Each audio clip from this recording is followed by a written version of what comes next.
Čo majú letná búrka, vodopád a morské vlny spoločné s výstavbou alebo renováciou vášho nového domu alebo bytu?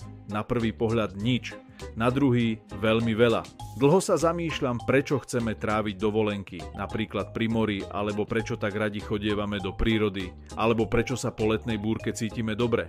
Teraz sa zastavte a skúste sa vrátiť k svojim spomienkam z dovoleniek, z pobytu v prírode, pri vodopádoch, pri tečúcej vode alebo po búrke. Cítili ste sa horšie alebo lepšie? Za tieto pocity môžu negatívne jóny. Prítomnosť negatívnych jónov vo vzduchu ovplyvňuje ľudské telo a myseľ, pretože majú pozitívne účinky na náladu a celkový duševný stav. Mnoho ľudí pociťuje zvýšenú pohodu, uvoľnenie a zníženie stresu. Prostredie s veľkou koncentráciou negatívnych jónov má blahodárne účinky, zlepšuje kvalitu spánku a zmierňuje príznaky niektorých alergií a dýchacích ochorení, pomáha pri zmiernení bolesti hlavy, migrén alebo alergických reakcií.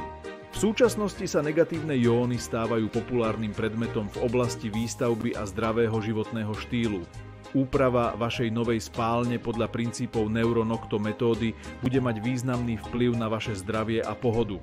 Preto je dôležité informovať sa a urobiť správne rozhodnutie, ktoré vám môže ušetriť mnoho problémov a nepríjemností v budúcnosti.